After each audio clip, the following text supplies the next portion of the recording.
පිරිමි ළමයෙක් විදියට නැන්දම්මගේ ලේලිගේ ප්‍රශ්නය තුලේදී මාර අසරණතාවයකට පත් වෙන්නේ පිරිමි ළමයා. හේතුව ඇයි? ගෑනු ළමයාගේ පැත්ත ගත්තේ නැහැ කියලා කියන්නේ විශාල ගැටලුවක් ඒක.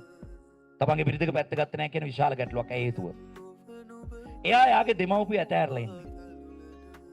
අම්මයි තාත්තයි සහෝදර සහෝදරියෝ ඔක්කොම ඇතෑරලා මේ මූ මගේ ජීවිත කාලෙම මූ මාත් එක්ක ඉඳී කියලා සංකල්පේ තියාගෙන තමයි අර ගෑනු ළමයා තමන්ගේ දෙමව්පිය ඇතෑරලා දාලා එන්නේ. එතකොට අනිවාර්යෙන්ම බිරිඳගේ පැත්ත ගන්න ඕන. මම කියපුව තේරුණාද?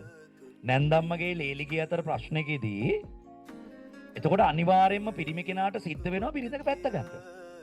ඇයි එයාගේ දෙමාපියෝ ඇතෑරලා දාලා සුවහසක් බලාපොරොත්තු වෙගෙන මාව ජීවිත කාලෙම ආරක්ෂා කරයි කියන සංකල්පය ඔළුවේ තියාගෙන තමයි මේ මිනිහා කසාදෙ බැන්දේ.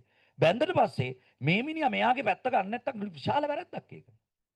දැන් ඊළඟට ප්‍රශ්නාර්ථයක් එනවා. අම්මගේ පැත්ත ගත්තේ නැති උන්. පොඩි කාලේ ඉඳලා කැතගුණ ඇදලා උගන්නලා හරිද?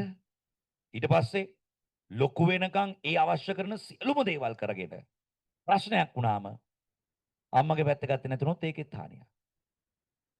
කවුද තැලෙන්නේ එතකොට?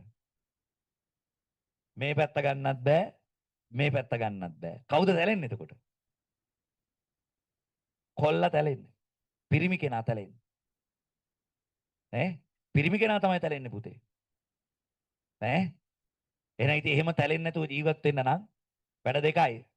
එකක් දෙමව්පියෝ හනමිටි අදහස් අයින් කරන්න ඕන. දෙවෙනි කාරණාව මොකක් කරන්න ඕනද? පුතාලගේම ජීවිතයක් පටන් ගන්න ඕන.